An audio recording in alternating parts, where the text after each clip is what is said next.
Votre intérieur devrait être votre refuge, mais parfois c'est tout l'inverse. Trop de bazar, de couleurs qui étouffent ou un agencement qui ne fonctionne pas. Et si votre intérieur n'était pas vraiment à votre image ? Bienvenue dans Décomorphose, le podcast qui vous aide à transformer votre espace pour qu'il vous ressemble et vous ressource. Chaque semaine, nous allons parler bien-être, agencement et astuces déco pour faire de chez vous un lieu où vous vous sentez vraiment bien. Je suis Christelle Van Nuffel, designer d'intérieur, formatrice et experte en aménagement bien-être. Vous m'avez peut-être déjà croisée sur les chaînes du groupe M6 où je suis chroniqueuse pour une émission immobilière. Ici, ma mission est de vous accompagner pour que votre intérieur devienne votre meilleur allié.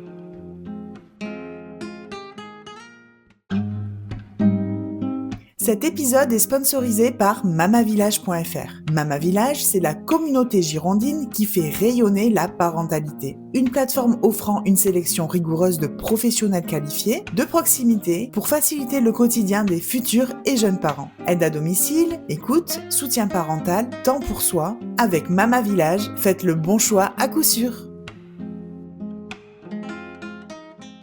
Bonjour à tous, alors aujourd'hui un épisode un peu particulier car comme vous l'entendrez, je suis un petit peu malade et je tenais quand même à honorer ce rendez-vous. Aujourd'hui, je vous amène au cœur de votre lieu de vie, le centre, le secteur 5 du Feng Shui tibétain, là où se joue l'ancrage, l'équilibre et la paix. Comment repérer le secteur 5 chez soi ? Avant de plonger dans l'énergie du secteur 5, encore faut-il savoir où il se situe. Et c'est là la question qu'on me pose souvent. Le bagua tibétain est une grille symbolique à 9 zones qu'on superpose à l'ensemble du logement à partir de l'entrée principale.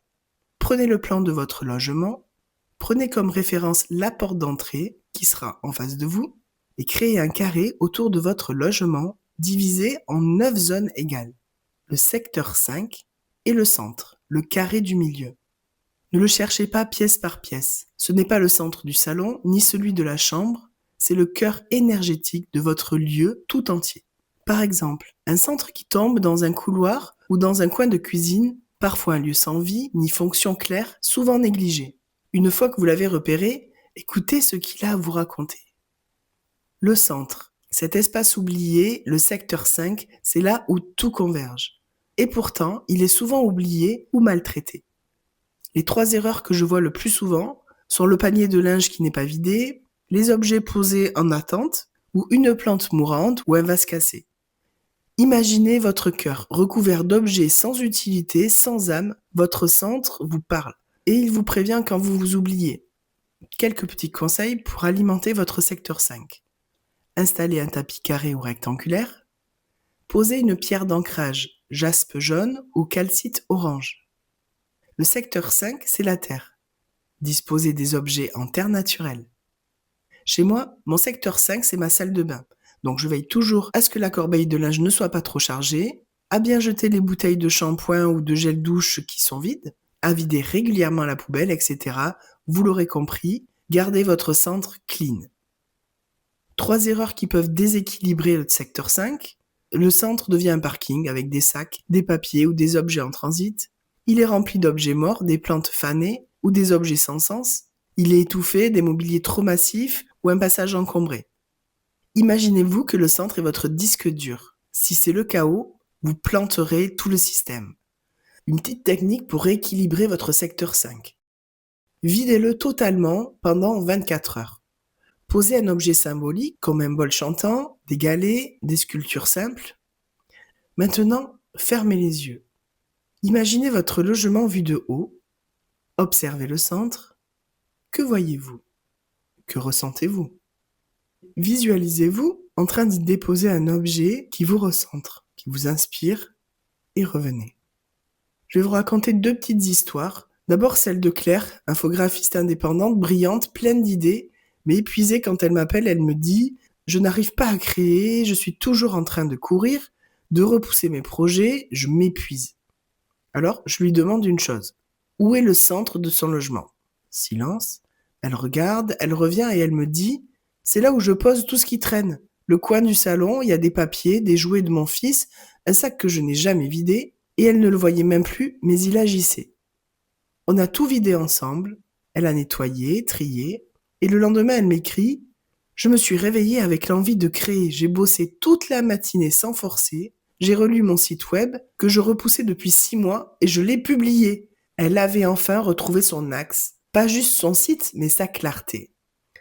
Ensuite, l'histoire d'un couple, Marion et Julien, ensemble depuis 10 ans, 2 enfants, une maison charmante lumineuse, et pourtant, quelque chose cloche. Quand je les rencontre, ils me disent « On vit ensemble, mais on ne se parle plus. On ne mange même plus à la même heure, et on tourne l'un autour de l'autre. » Alors je leur demande où est le centre de leur maison. Ils me montrent un grand vide, un espace entre le canapé et la télé. Rien. Ni table, ni tapis, juste du vide. Ce vide, c'était devenu l'écho de leur lien. Une zone neutre, sans vie.